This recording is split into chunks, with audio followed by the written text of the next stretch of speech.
उत्तराखंड राज्य ग्रामीण आजीविका मिशन बन रहा है ग्रामीण महिलाओं के जीवन का आधार। प्रदेश में आजीविका मिशन के तहत स्वयं सहायता समूहों की महिलाएं आज आर्थिक रूप से सशक्त हो रही हैं और साथ ही परिवार के लिए कंधे से कंधा मिलाते हुए नए आजीविका के अवसर प्राप्त कर रही हैं। उत्तराखंड सरकार ने कोरोना के इस मुश्किल समय में प्रतिबद्धता दिखाते हुए इन स्वयं सहायता समूहों को आर्थिक मदद प्रदान की है। सरकार ने राज्य ग्रामीण आजीविका मिशन से जुड़े स्वयं सहायता समूहों को कोविड-19 के तहत मदद के लिए लगभग 8,435 लाख स्वीकृत किए हैं, जिसमें 5,575 लाख की राशि अवमुक्त की जा चुकी है। प्रदेश में स्थित 30,365 स्वयं सहायता समूहों को बैंक ऋण ब्याज प्रतिपूर्ति हेतु लगभग 2,480 लाख की सहायता दी जा चुकी है और 159 क्लस्टर स्तरीय संगठनों को कोरोना काल की मुश्किलों से बचाते हुए 795 लाख की अनुदान सहायता भी दी जा चुकी है। इसी कड़ी में 42,989 स्वयं सहायता समूहों को स्वावलंबी बनाने हेतु अब तक लगभग 5,158 की आर्थिक सहायता उत्तराखंड सरकार द्वारा प्रदान की जा चुकी है। आज उत्तराखंड की हर महिला अबला से सबला होकर अपने और अपने परिवार का ख्याल रख रही है। उत्तराखंड राज्य ग्रामीण आजीविका मिशन से मिल रहा ग्रामीण महिलाओं को सहारा, संवर रहा जीवन, सच हो रहे सपने और दूर हो रही महिलाओं की मुश्किलें।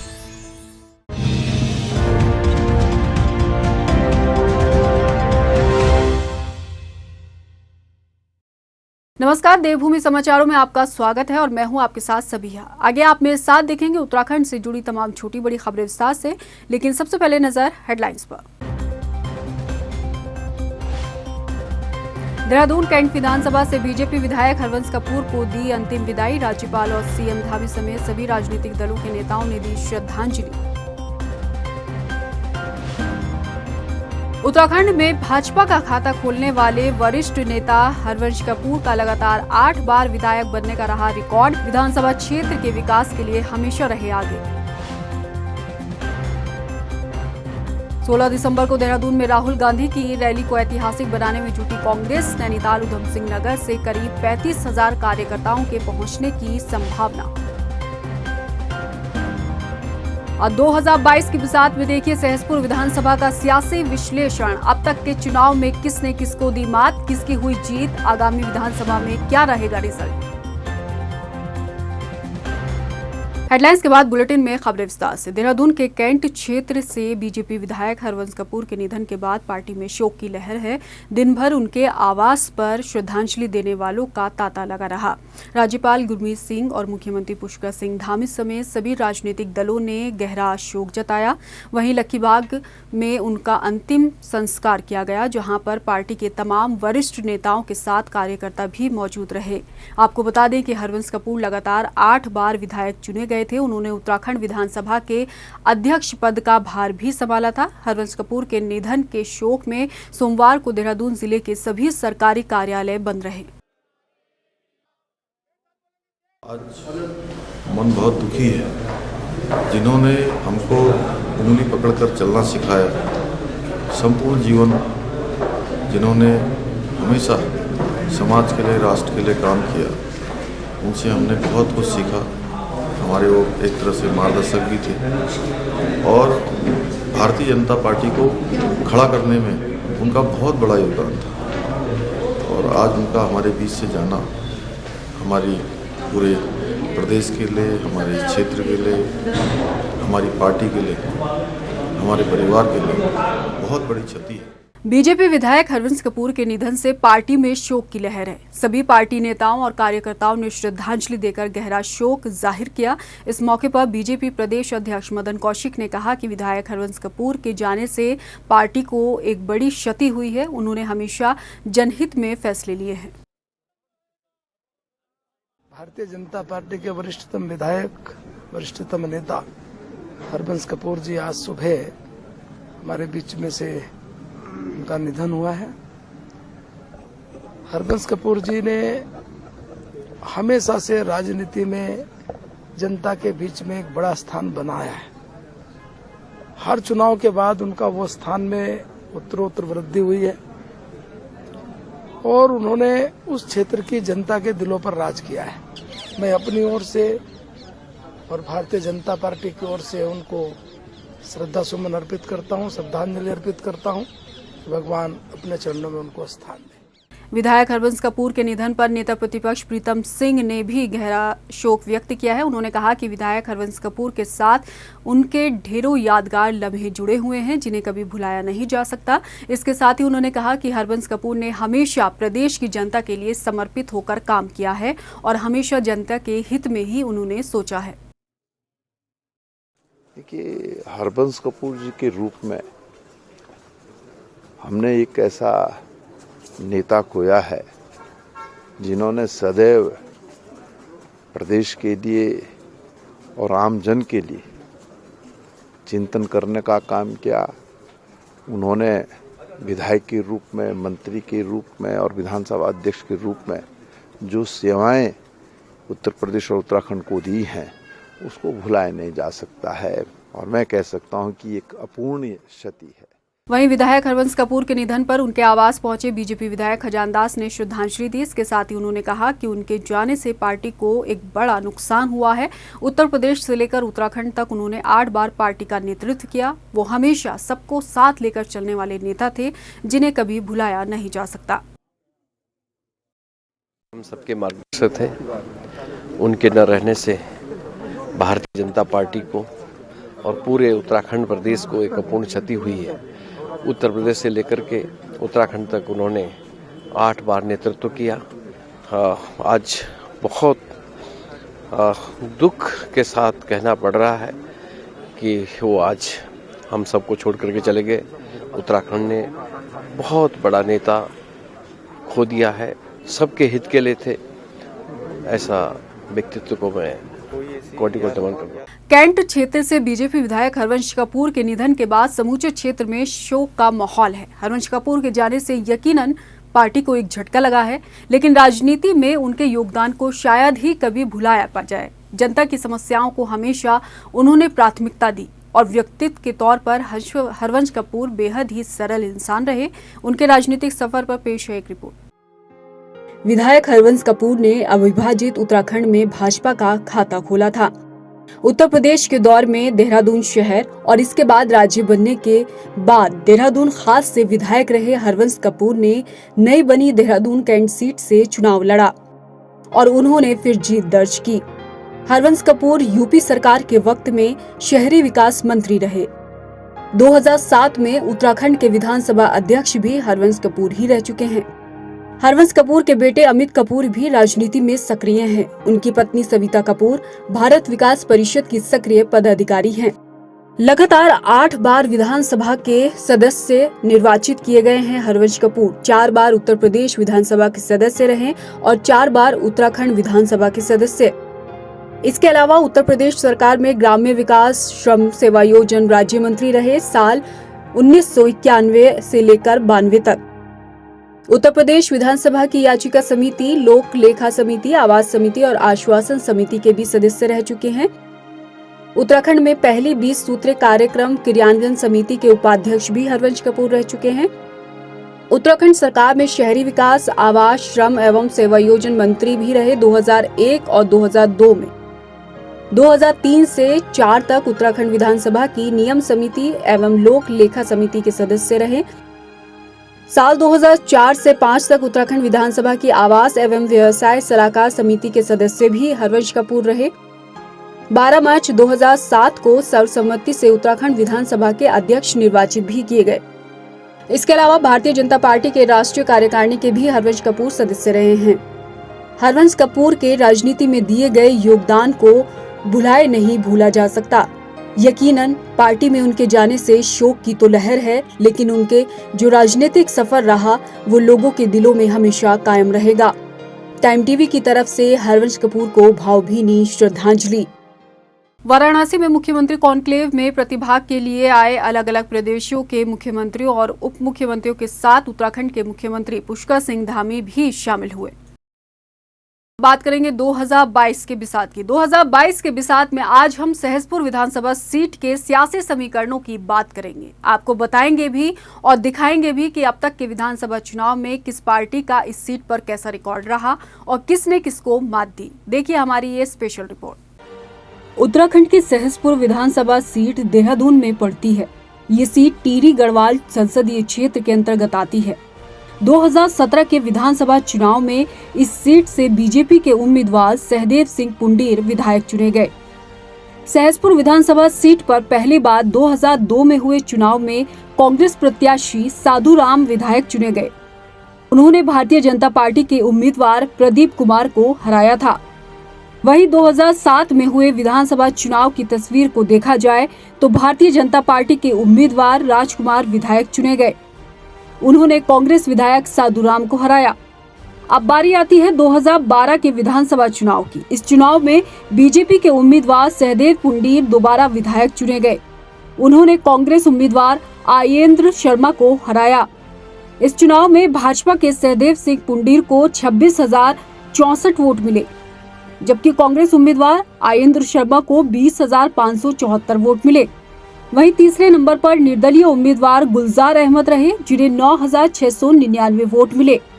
2012 में हुए विधानसभा चुनाव में वोट प्रतिशत को देखा जाए तो बीजेपी का वोट शेयर 31.28% रहा, कांग्रेस का वोट शेयर 24.69% और निर्दलीय उम्मीदवार का वोट शेयर 11.64% रहा। साल 2017 के विधानसभा चुनाव में बीजेपी के टिकट पर एक बार फिर सहदेव सिंह पुंडीर विधायक चुने गए। इस बार उन्होंने कांग्रेस पार्टी के किशोर उपाध्याय को हराया। बीजेपी के सहदेव सिंह को 44,055 वोट मिले, जबकि कांग्रेस के किशोर उपाध्याय को 25,192 वोट मिले। तीसरे नंबर पर निर्दलीय उम्मीदवार आयेंद्र शर्मा रहे, जिन्हें 21,888 वोट मिले। 2017 के विधानसभा चुनाव में इस सीट पर बीजेपी का वोट शेयर 40.75% रहा, कांग्रेस पार्टी का वोट शेयर 23.3% और निर्दलीय उम्मीदवार का वोट शेयर 20.25% रहा। सहसपुर विधानसभा सीट के सियासी समीकरणों का विश्लेषण करने के बाद जो सियासी तस्वीर उभर कर निकली है, उसमें भाजपा मजबूत स्थिति में नजर आ रही है, तो निर्दलियों का दबदबा भी इस सीट पर रहा है, जबकि कांग्रेस का प्रदर्शन इस सीट पर ठीक ठाक ही रहा। 2022 की बिसात में सहसपुर विधानसभा सीट से सियासी पार्टियों के उम्मीदवारों का ऐलान बाकी है, लेकिन सीट किसकी झोली में आएगी, इसके लिए इंतजार करना होगा। टाइम टीवी के लिए देहरादून से ब्यूरो रिपोर्ट, देहरादून। उत्तराखंड में 2022 के चुनाव में जनाधार जुटाने के लिए राजनीतिक दल हर हथकंडे अपना रहे हैं, फिर वो चाहे घर घर जाकर ही क्यों न जनता का समर्थन जुटाने के लिए हो। इसके लिए बाकायदा सियासी दलों ने पोस्टर पॉलिटिक्स का सहारा लेना भी शुरू कर दिया है। बैनर पोस्टर के सहारे उत्तराखंड में राजनीतिक दल मुद्दों को उठाकर वोट बैंक साधने की कोशिश में है। कुल मिलाकर देखा जाए तो सूबे में पोस्टर पॉलिटिक्स का दौर अपने पूरे शबाब पर है। प्रदेश की जनता अब तक 4 विधानसभा चुनाव देख चुकी है और 5वें विधानसभा चुनाव की दहलीज पर उत्तराखंड राज्य खड़ा है। 1 या 2 महीने के बाद प्रदेश में विधानसभा चुनाव के लिए वोटिंग होनी है, लिहाजा 2022 की बिसात में जीत हासिल करने के लिए सियासी दलों के बीच आरोप प्रत्यारोप का दौर चल ही रहा है। इसके साथ अब पोस्टर पॉलिटिक्स भी अपने चरम पर है। सियासी पार्टियों के बड़े नेताओं की रैली और जनसभा के लिए राजनीतिक दल पोस्टर पॉलिटिक्स पर खुलकर खर्चा कर रहे हैं। राज्य के चुनावी इतिहास को उठाकर देखा जाए तो हमेशा ही मुकाबला राष्ट्रीय दलों के बीच ही देखा गया है।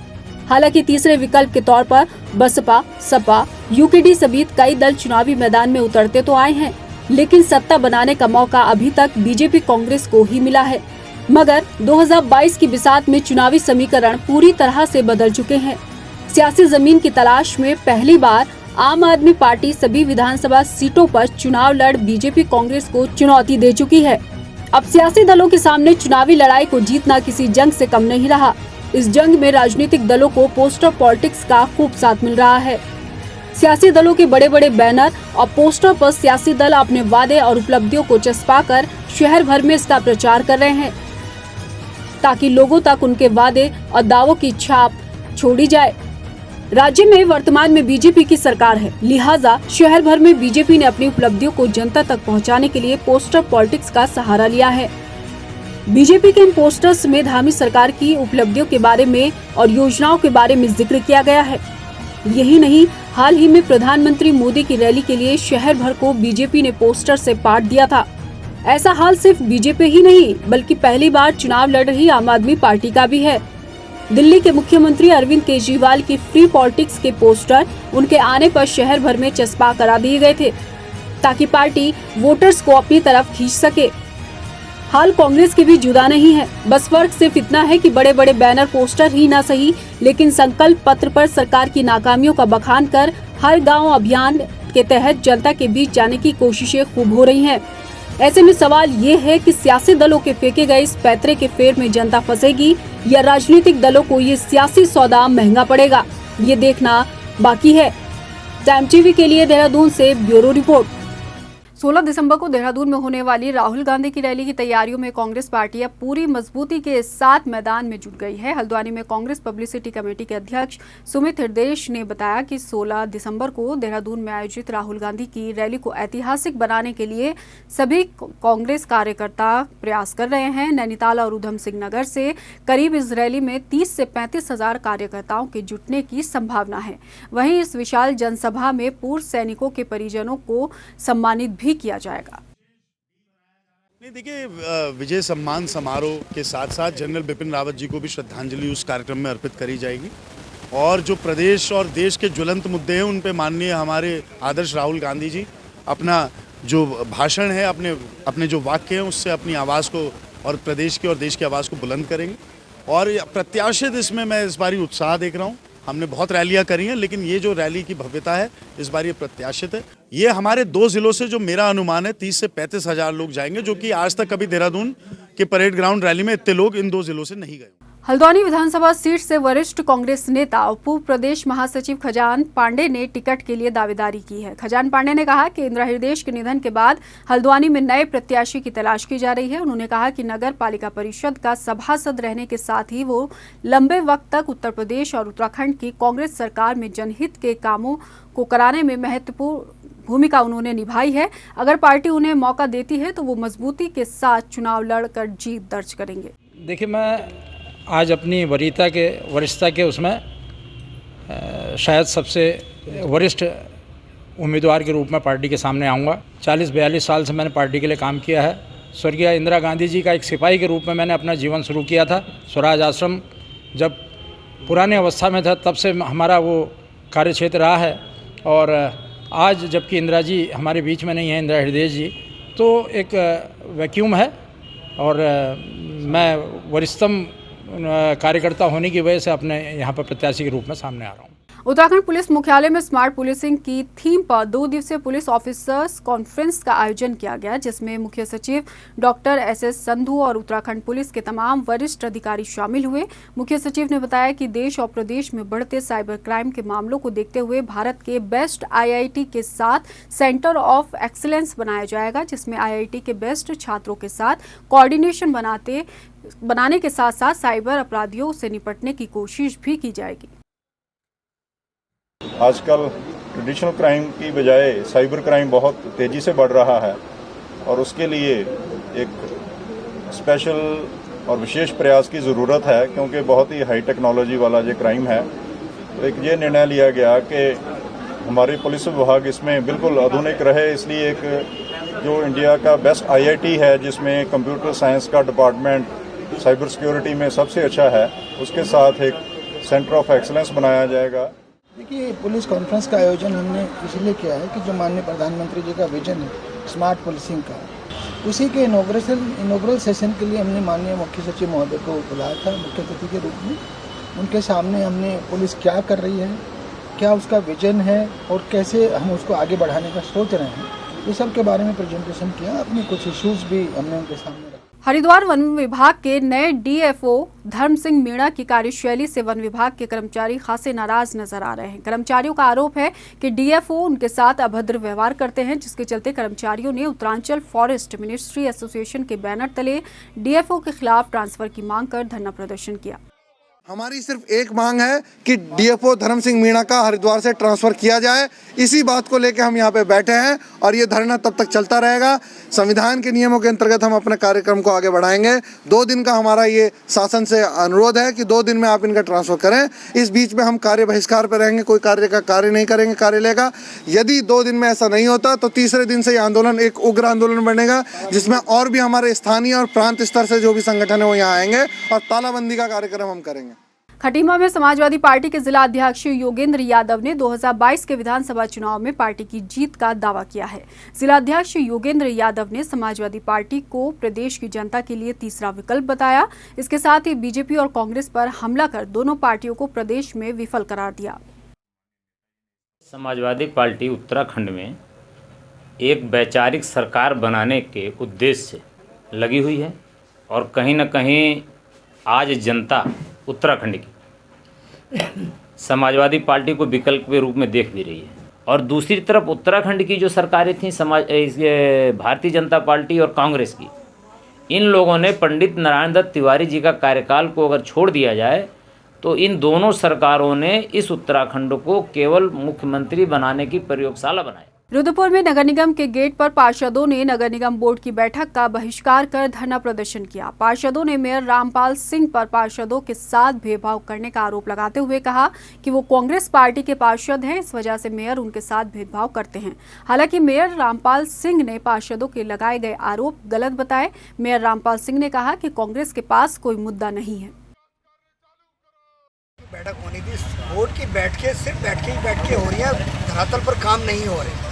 हमारे 2019 के काम हैं जो अभी तक धरातल पर नहीं उतरे हैं। मेयर जो रुद्रपुर के मेयर रामपाल जी हैं, इन्होंने अपने दोस्तों को लाभ पहुंचाने के लिए ही काम कर रहे हैं और हमारी अनदेखी कर रहे हैं। कांग्रेसी पार्षदों की बहुत अनदेखी कर रहे हैं, हमारे साथ भेदभाव कर रहे हैं। जो कांग्रेस के लोग जो ये आरोप लगा रहे हैं कि पक्षपात किया, उनके काम नहीं हुए हैं, तो मैं उनको आपके चैनल के माध्यम से, आप सभी लोगों के चैनल के माध्यम से मैं दावा करता हूँ कि वो निकाल के दिखाएं और अपना वार्ड चिन्हित करके दिखाएं कि जहां वो ये कहने की स्थिति में है कि मैं नहीं हुआ।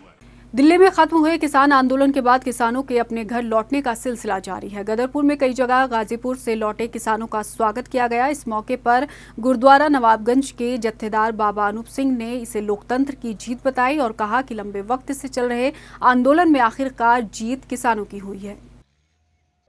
देखिए, जवानों की जवानी ने, जोश ने और बुजुर्गों के होश ने इस आंदोलन को जीत दिलाई है। और सबसे बड़ी ये चीज़ है कि जो हम लोगों ने शांति से अपना परिचय दिया और नौजवानों ने शांति से अपना काम किया और इस आंदोलन को हमने जीता, ये बहुत बड़ी ताकत है हमारी किसानों की और इस देश की। कहीं ना कहीं उनके लोगों के मुंह पर तमाचा है जिन लोगों ने इस आंदोलन को भरपूर तोड़ने की कोशिश की। वहीं नानकमत्ता गुरुद्वारे में दिल्ली किसान आंदोलन से घर वापसी कर रहे किसानों ने नानकमत्ता गुरुद्वारा पहुंचकर गुरुद्वारे में मत्था टेका और अरदास की गई। साथ ही किसान आंदोलन में शहीद हुए किसानों को श्रद्धांजलि भी दी गई। इस दौरान किसान नेता ने बताया कि 378 दिन ये किसान आंदोलन चला और उसके बाद कृषि कानूनों को वापस लेने के बाद आंदोलन खत्म हुआ और ये किसानों की जीत है।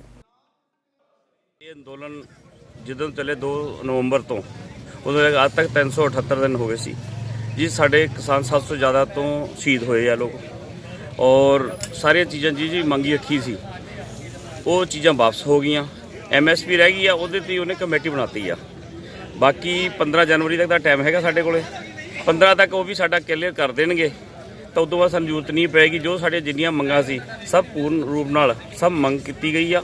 किते कोई साड़ी कमी पेशी नहीं, सानू लिखित रूप में हर चीज मिल चुकी है। नानकमत्ता क्षेत्र के किसानों ने नानक सागर डैम का जलस्तर कम कराने को लेकर उप जिलाधिकारी तुषार सैनी को ज्ञापन सौंपा है। ज्ञापन में लिखा कि नानक सागर डैम का पानी खेतों में काफी लंबे समय से भरा है, जिस कारण किसानों के खेतों में गन्ने की फसल की कटाई और निकासी नहीं कर पा रहे हैं। गेहूं की फसल खराब हो रही है, इसलिए नानक सागर डैम के पानी की निकासी की जाए।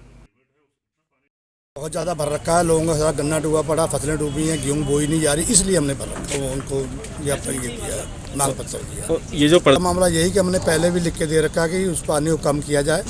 राणा जी से कहा, प्रेम सिंह राणा जी से कहा, जो विधायक हमारे मौके पे, उन्होंने कहा था, बिल्कुल मैं आश्वासन दिया था हम लोगों को कि आपका तुरंत पानी निकाल दिया जाएगा और गन्ना आपका सप्लाई हो जाएगा।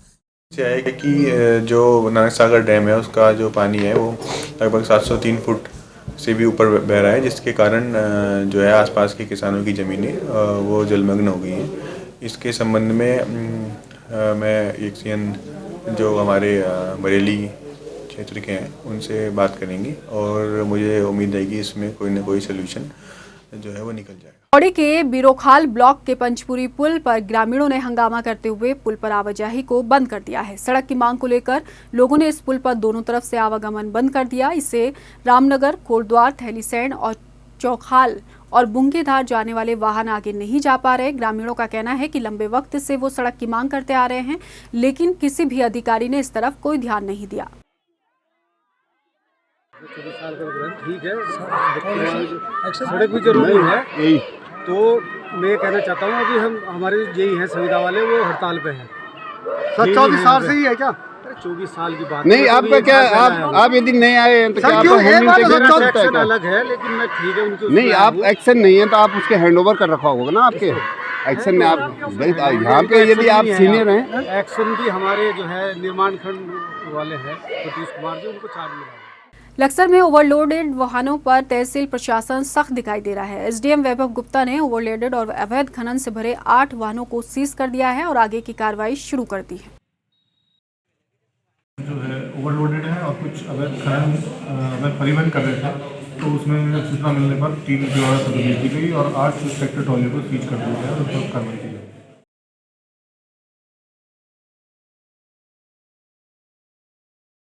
फिलहाल इस बुलेटिन में इतना ही। मुझे दीजिए इजाजत, लेकिन चलते चलते एक नजर हेडलाइंस पर। नमस्कार।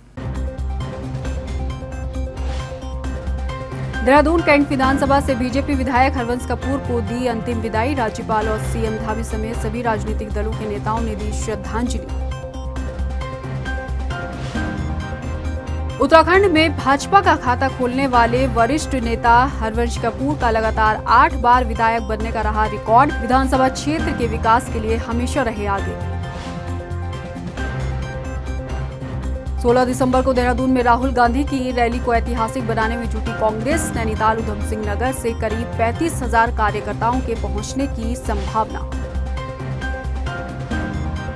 और 2022 की बिसात में देखिए सहसपुर विधानसभा का सियासी विश्लेषण। अब तक के चुनाव में किसने किसको दी मात, किसकी हुई जीत, आगामी विधानसभा में क्या रहेगा रिजल्ट।